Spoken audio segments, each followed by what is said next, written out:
ZEE5 ಇರುವಾಗ ನೀವು ನಿಮ್ಮ ನೆಚ್ಚಿನ ಶೋಗಳನ್ನ ಎಂದಿಗೂ ಮಿಸ್ ಮಾಡಿಕೊಳ್ಳುವುದಿಲ್ಲ. ಅದು ಸಂಪೂರ್ಣ ಉಚಿತವಾಗಿ.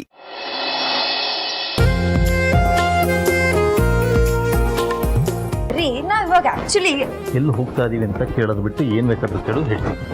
ನೀವ್ ಈ ತರ ಮಾಡಿದ್ರೆ ನನ್ ಕ್ಯೂರಿಯಾಸಿಟಿ ತಡ್ಕೊಳಕ್ಕಾಗಲ್ಲ. ಎಲ್ಲಿ ಕರ್ಕೊಂಡು ಹೋಗ್ತಿದೆ ಅಂತ ಹೇಳಿ. ಕೇಳ್ಬೇಡ ಅಂದ್ರೂ ಕೇಳ್ಬಿಟ್ಯಾ? ನೋಡು, ಹೋಗ್ತಿರೋ ಕೆಲಸ ಏನಾರ ಆಗದೆ ಇರಲಿ, ಅವಾಗ ನೋಡಿ ಏನ್ ಮಾಡ್ತೀನಿ ಅಂತ. ಓ ಸಾಹೇಬ್ರು ಇದನ್ನೆಲ್ಲ ನಮ್ಮ ಬಗ್ಗೆ ಯಾವಾಗ ಸ್ಟಾರ್ಟ್ ಮಾಡಿದ್ರು? ಕೆಲವೊಂದ್ಸಲ ಕೆಲವೊಂದು ಕೆಲ್ಸಗಳಿಗೆ ನಂಬಿಕೆ ಇಲ್ಲ ಅಂದ್ರೆ ನಂಬೇಕಾಗತ್ತೆ, ಪರಿಸ್ಥಿತಿ ಹಾಗೆ ಮಾಡ್ಬಿಡುತ್ತೆ. ನನ್ಗೆ ಅದೆಲ್ಲ ಗೊತ್ತಿಲ್ಲ. ಎಲ್ಲಿಗೆ ಎಲ್ಲಿಗೆ ಎಲ್ಲಿಗೆ ಅಂತ ಹೇಳಿ, ಇಲ್ಲ ಅಂದ್ರೆ ನಾನು ಹತ್ರ ಬರಲ್ಲ. ಓಕೆ ಹೇಳಿ. ನಾವಿಬ್ರು ಹೊರಗೆ ಹೋಗ್ತಾ ಇದೀವಿ. ನಾನು ನಿನ್ನ ಜೊತೆ ಫುಟ್ಪಾತಲ್ಲಿ ಪಾನಿಪುರಿ ತಿಂತೀನಿ, ಐಸ್ ಕ್ರೀಮ್ ತಿಂತೀನಿ, ಕೈ ಇಟ್ಕೊಂಡು ಓಡಾಡ್ತೀನಿ. ಓಕೆನಾ? ನಿಜವಾಗ್ಲೂ ನನಗೆ ನಂಬಕ್ಕೆ ಆಗ್ತಿಲ್ಲ. ಎಲ್ಲಿ ಒಂದ್ಸಲ ಗಿಲ್ಲಿ ರೀ, ನಾನು ನಿಮ್ಮ ಹೆಂಡ್ತೀರಿ. ಯಾವುದೇ ರೀತಿಲಿ ನಿಮಗೆ ಹರ್ಟ್ ಆಗಬಾರ್ದು, ಅದಕ್ಕೆ. ಅಬ್ಬಬ್ಬಬ್ಬಾ, ನೀವು ಪುಟ್ಟ ಮಗು ಆಗಿದ್ರೆ ನಿಮ್ ಕೆನ್ನೆನ ಹಿಂಡಿ ಎಷ್ಟು ಕ್ಯೂಟಾಗಿ ಹೇಳಿದ್ರಿ ಅಂತ ಹೇಳ್ತಿದ್ದೆ. ಅಷ್ಟು ಕ್ಯೂಟಾಗಿ ಹೇಳಿದ್ರಿ. ಬನ್ನಿ ಬನ್ನಿ, ಟೈಮ್ ಆಗುತ್ತೆ, ಹೋಗೋಣ. ಅಬ್ಬಾ ದೇವ್ರೆ, ಪ್ಲೀಸ್ ಈ ಸತಿ ಆದ್ರೂ ಯಾವ ವಿಘ್ನನೂ ಇಲ್ಲದೆ ನಾವಿಬ್ರು ಆರಾಮಾಗಿ ಹೋಗಿ ಆರಾಮಾಗಿ ಬರೋ ಹಾಗೆ ಮಾಡಪ್ಪ. ಬನ್ನಿ ಹೋಗೋಣ. ರಾಮ್,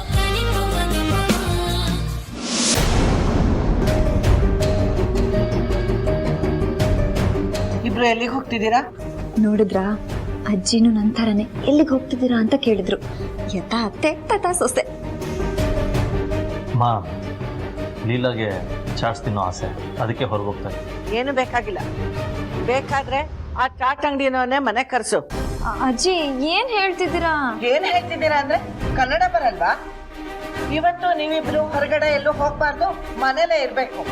ಅದೇನೇ ಆಗ್ಬೇಕಾದ್ರೂ ಮನೇಲೇ ಆಗ್ಬೇಕು, ಗೊತ್ತಾಯ್ತಾ? ಅಮ್ಮ, ಇದ್ದಕ್ಕಿದ್ದಾಗೆ ಯಾಕೆ ಹೀಗೆ ಹೇಳ್ತಿದ್ಯಾ? ಏನಾಯ್ತು? ರಾಮ್, ಅಮ್ಮ ಹೇಳೋದ್ ಕೇಳ್ತೀಯೋ ಇಲ್ವೋ? ಹೊರಗಡೆ ಹೋಗ್ ಕೂಡ್ದು ಅಂದ್ರೆ ಹೋಗ್ ಕೂಡ್ದು. ಬಾಯಿ ಮುಚ್ಕೊಂಡಿಬ್ರು ಒಳಗ್ ಹೋಗಿ.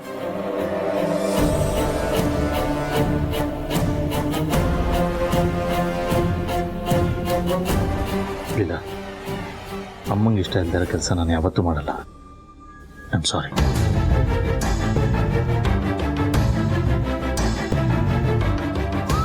ನೀನ್ ಯಾಕೆ ನೀವು ಇಲ್ಲ ನಿಂತಿದ್ಯಾ? ಹೋಗು ಒಳಗೆ.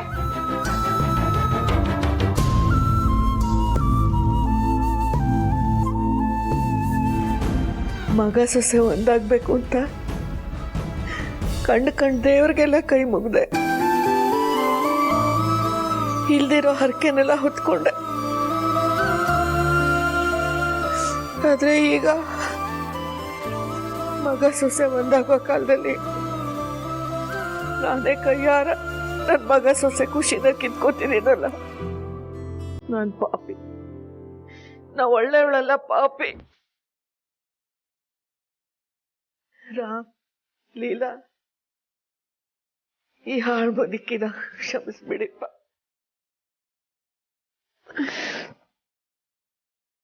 ಇದನ್ನೆಲ್ಲ ನಾನು ನಿಮ್ಗೋಸ್ಕರ ಮಾಡ್ತಿರೋದು. ನಿಮಗ್ ಒಳ್ಳೇದಾಗ್ಲಿ ಅಂತ ಮಾಡ್ತಿದ್ದೀನಿ. ಬೇರೆ ವಿಧಿನೇ ಇಲ್ಲ. ನೀವು ಹೊರಗೆ ಹೋದಾಗ ಅಕಸ್ಮಾತ್ ಅಂತರ ಸಿಕ್ಕು ನಿಮ್ ಜೀವನದಲ್ಲಿ ಮತ್ತೊಂದು ಬಿಗಾಳಿ ಹೇಳ್ಬಾರ್ದು ಅಂತಷ್ಟೇ ನನ್ನ ಉದ್ದೇಶ.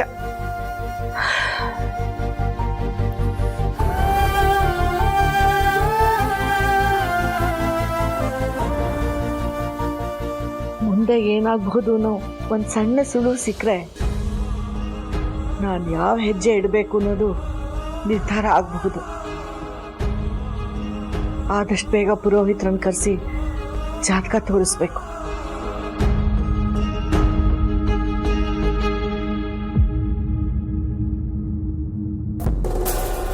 ಆಗಲ್ಲ ಅಂತಿದ್ದೀರಾ?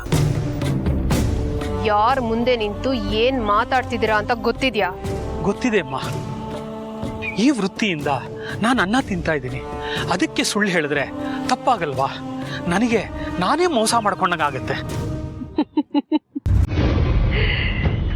ನಿಮ್ ವೃತ್ತಿಲಿ ಯಾವತ್ತೂ ಇಂಥ ಕೆಲಸ ಮಾಡಿಲ್ಲ ಅಂತಿದ್ದೀರಲ್ಲ, ಇದೇ ನಿಮ್ಮ ವೃತ್ತಿಲಿ ಇಷ್ಟು ವರ್ಷ ನೀವು ದುಡಿದೇ ಇರೋ ಅಷ್ಟು ದುಡ್ಡನ್ನ ನಾನ್ ನಿಮಗ್ ಕೊಡ್ತೀನಿ. ಈಗ್ಲಾದ್ರೂ ಒಪ್ಕೋತೀರಾ ಇಲ್ವಾ?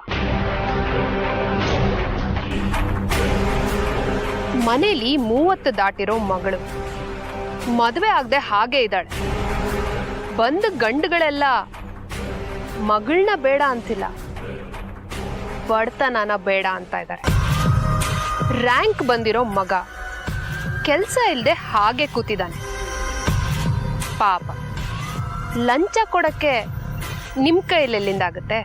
ಅಮ್ಮವ್ರಿಗೆ ನಾನು ಯಾವತ್ತೂ ಸುಳ್ಳಾಡಿಲ್ಲ. ಆದರೆ ನನ್ನ ಸಂಸಾರ ಪರಿಸ್ಥಿತಿ ಸುಳ್ಳಾಡೋ ಹಂಗಾಗೋಯ್ತು.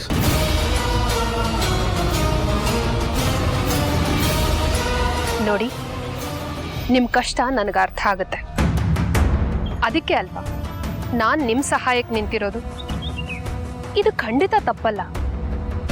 ನಾನು ನಿಮಗೆ ಸಹಾಯ ಮಾಡ್ತಿದ್ದೀನಿ, ಹಾಗೆ ನೀವು ನನಗೆ ಸಹಾಯ ಮಾಡಲೇಬೇಕು. ಏನಂತೀರಾ? ಮಾಡ್ತೀನಮ್ಮ, ಮಾಡ್ತೀನಿ. Good, very good. ನಾನು ಹೇಳಿದ್ದೆಲ್ಲ ನೆನಪಿದೆ ತಾನೆ? ನೆನಪಿದೆ ಅಮ್ಮ. ಅಮ್ಮ ಅವರು ಲೀಲಾ ಜಾತಕ ಕೊಟ್ಟಾಗ ಲೀಲಾ ಜಾತಕದಲ್ಲಿ ಕಂಟಕ ಇದೆ ಅಂತ ಹೇಳಬೇಕು.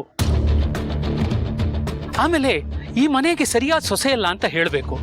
ಆಮೇಲೆ ಲೀಲಾಗೂ ಏಜೆಗೂ ಪ್ರಾಣ ಸಂಕಟ ಇದೆ ಅಂತ ಹೇಳಬೇಕು. ಏಜೆಯವರು ಲೀಲಾ ಅವರು ಒಟ್ಟಿಗೆ ಇದ್ರೆ ಪ್ರಾಣಕ್ಕೆ ಕಂಟಕ ಇದೆ ಅಂತ ಸುಳ್ಳು ಹೇಳಬೇಕು. ಅಷ್ಟೇ ತಾನೇ ಅಮ್ಮ? ಪರವಾಗಿಲ್ವೇ? ಕೊಟ್ಟ ಹಣ ಚೆನ್ನಾಗೇ ಕೆಲಸ ಮಾಡ್ತಾ ಇದೆ.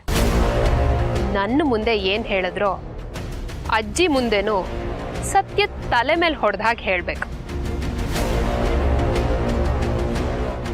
ಹೋಗಿ.